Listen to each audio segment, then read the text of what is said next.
এই মুহূর্তে আমি আছি ঘাগড়া উচ্চ বিদ্যালয়ের পিছনের অংশে, যেখানে বাংলাদেশের জাতীয় ফুটবল দলের সেরা খেলোয়াড়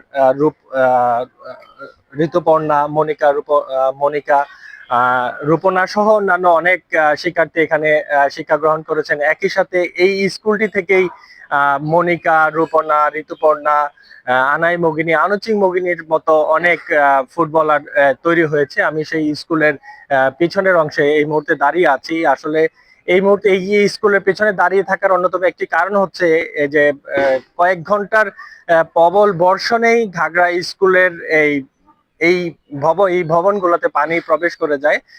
আমি এই মুহূর্তে যেহেতু আছি ঘাগড়ার ছড়া বা ঘাগড়া খালের পাশে, এই ঘাগড়া খালের পাশে 2-1 ঘন্টার ভারী বর্ষণের পানি ঘাগড়া স্কুলের যে হোস্টেল আছে এবং অফিস কক্ষ আছে সবগুলো রুমে পানি প্রবেশ করে যায়, যার কারণে শ্রেণী কার্যক্রম ব্যাহত সহ হোস্টেলে থাকা নারী শিক্ষার্থীদের প্রচন্ড রকমের ব্যাগ পেতে হয়।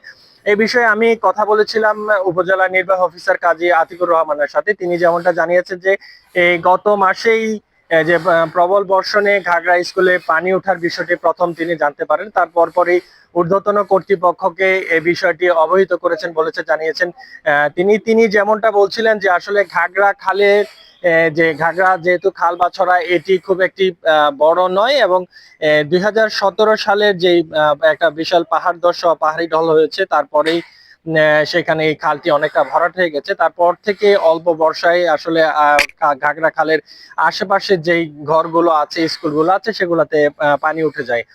তাই তিনি বলছিলেন যে আসলে পানি উন্নয়ন বোর্ড সহ জেলা পরিষদ বা অন্যান্য সংশ্লিষ্ট দপ্তরের সমন্বয়ে এটা যদি আসলে সংস্কার বা যে খনন করা যায়, তাহলে এই স্কুলগুলোতে আসলে বা বাড়িগুলোতে পানি ওঠা রোধ করা সম্ভব বলে তিনি যেমনটা জানিয়েছেন। আমি আসলে স্থানীয় অনেকের সাথে আরো কথা বলেছিলাম। ঘাগড়া স্কুলের যিনি প্রধান শিক্ষক আছেন চন্দ্রা দেওয়ান, তিনি ওনার সাথেও কথা বলেছিলাম। আসলে 2017 সাল থেকে 2017 সালের আগে পানি কখনো উঠতো না, উঠেও নেই।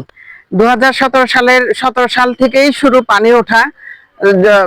2017 সালে যে প্রবল বর্ষণের ফলে যে রাঙামাটিতে পাহাড় ধস হয়েছিল, তখন আমাদের স্কুলেও পেছনে পানি উঠে এবং হোস্টেলে পানি উঠে। যে হোস্টেলে আমাদের মনিকা, রূপনা, ঋতুপর্ণারা ছিল, ওখানে থেকে ওরা অনুশীলন করেছিল। এই মাঠ থেকে ওরা উঠে গেছিল জাতীয় পর্যায়ে এবং তারই ধারাবাহিকতায় ওই হোস্টেলে এখনো 30 জন ছাত্রী আছে। 30 জন ছাত্রী থেকে অনুশীলন করে ডেলি এবং ওই হোস্টেলেই এখনো প্রতি বর্ষা মৌসুম আসলেই পানি উঠে। তার কারণ হচ্ছে এই ঘাগড়া স্কুলের পেছনে যে খালটা আছে, ঘাগড়া খাল, এই খালে আমার মনে হয় মাটি ভরাট হয়ে গিয়েছে, যার কারণে এটা মাটি ভরাট হওয়ার কারণে প্রতি বছর এই স্কুলে পানি ঢুকে এখন। আর এটা থেকে পরিত্রাণ পাওয়ার উপায় হচ্ছে আমরা এবছর একটা রিটেনিং ওয়াল পেয়েছিলাম, যেটা আমাদের দরকার ছিল প্রায় 220 ফুট, কিন্তু আমরা পেয়েছি 120 ফুট। এটা যদি প্রায় 200 ফুট বা 220 ফুট হয়, তো এখান থেকে আমরা পরিত্রাণ পাবো বলে আমি মনে করছি। এই পানি ওঠার ফলে কিন্তু আমাদের বিভিন্ন ডকুমেন্টস, বিভিন্ন প্রয়োজনীয় কাগজপত্র, আমরা প্রায় 17 সালেও ল্যাপটপ অনেকগুলো নষ্ট হয়ে গিয়েছিল। আমরা অনেক দরকারি ডকুমেন্টস আমাদের নষ্ট হয়ে গিয়েছিল। আমরা এগুলো থেকে পরিত্রাণ পাওয়ার জন্য আমরা প্রশাসনের কাছে আমাদের চাওয়া হচ্ছে আমাদের এই 120 ফুটের রিটেনিং ওয়ালটা যেন এটা 220 ফুট হয় এবং খালটা খনন করে দিলে পরে আমরা এখান থেকে পরিত্রাণ পেতে পারি আর কি। 2017 সালে আসলে প্রচন্ড পাহাড়ি ঢল এবং পাহাড় ধসের কারণে পাহাড়ি ঢলের সাথে যে ঘাগড়া খালে আসলে পলি মাটি জমে যায়। তারপর থেকেই প্রতি বর্ষায় এই ঘাগড়া স্কুলটিতে 2-1 ঘন্টার ভারী বর্ষণ হলে পানি ঢুকে যাচ্ছে, যার ফলে প্রতি বছরই আসলে বিভিন্ন আর্থিক সমস্যার সম্মুখীন হচ্ছে। একই সাথে ঘাগড়া স্কুলের যে শ্রেণী কার্যক্রম সেটা তো ব্যাহত হচ্ছেই। এখানে ঘন্টা 2 ঘন্টা দিলে বৃষ্টি হলে পানি স্কুলের মাথায় উঠে যায়। তারপরে হোস্টেলে এই যে ছেলে মেয়ে আছে, ওগুলা এই পড়াশোনা করতে পারে না, তারপরে এই যে খালের এই পানি সংস্কার দ্রুত সমাধান করতেছে। স্থানীয়রা দাবি করছিলেন যে আসলে এখানে যদি ঘাগড়া খালটি খনন করা হয়, একই সাথে যে ঘাগড়া স্কুলের পেছনে বড় করে ধারক ওয়াল নির্মাণ করা হয়, তাহলে হয়তো পানি রোধ কিছুটা সম্ভব হবে। আমি আপনাদেরকে জানিয়ে রাখতে চাই, আসলে এই 24-25 অর্থ বছরের শেষাংশে উন্নয়ন বোর্ডের একটি বরাদ্দের মাধ্যমে ঘাগড়া স্কুলের যে পেছনে ঘাগড়া ছড়ার পাশে একটি ইয়া হয়েছে, ধারক ওয়াল নির্মাণ করা হয়েছে মাটি ভাঙন রোধ এবং যাতে পানি প্রতিরোধের জন্য। কিন্তু এই ধারক ওয়ালটি 120 ফিট তৈরি করা হয়েছে, যদিও এই ধারক ওয়ালটির প্রয়োজন ছিল 200 থেকে 220 ফিট।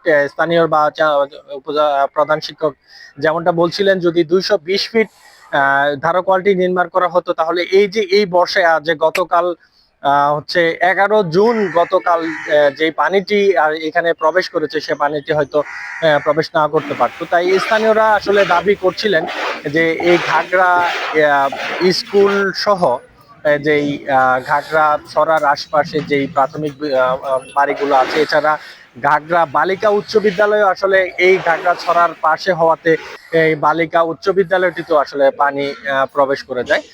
আমাদের হোস্টেলে যখন বেশি বৃষ্টি হয়, 2 দিন বা 2 ঘন্টা এরকম করে বৃষ্টি হয়, আমাদের ভয় লাগে রাতে থাকতে, কারণ পানি উঠে তাড়াতাড়ি। এখন আমাদের হোস্টেলে পানি উঠছে, আমরা এখন 2 থেকে 3 ঘন্টা বৃষ্টি হলে আমাদের স্কুল মানে ডুবে যায়, সব পানি মানে পানির সাথে মাটিও মানে ভরে যায়। এখন আমরা স্যারের সাথে, যে আমাদেরকে স্যার কোচিং করায়, ওনার সাথে আমরাও পরিষ্কার করতেছি।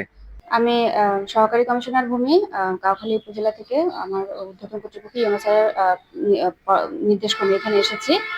এখানে পানি উঠেছে শুনে এসেছি এবং দেখতে পাচ্ছি যে এখানের অবস্থা খুবই শোচনীয়। এখানে যারা স্টুডেন্টরা আছে, কোচিং করার জন্য আছে, তাদের খুবই ক্ষতি হচ্ছে এবং আশা করি আমরা এটার একটা ইনশাল্লাহ সুন্দর একটা সমাধান দিতে পারবো। এটা আমি আমার কর্তৃপক্ষকে অবহিত করবো। তো স্থানীয়রা যেমনটা দাবি করছিলেন যে বাংলাদেশের যে ফুটবলে যারা রাজত্ব করছে, নারী ফুটবলে যারা রাজত্ব করছে, তাদের ঘাগড়া স্কুল, তাদের প্রাণের স্কুল, সেই প্রাণের স্কুলটাই বারবার পানিতে ডুবে যাচ্ছে।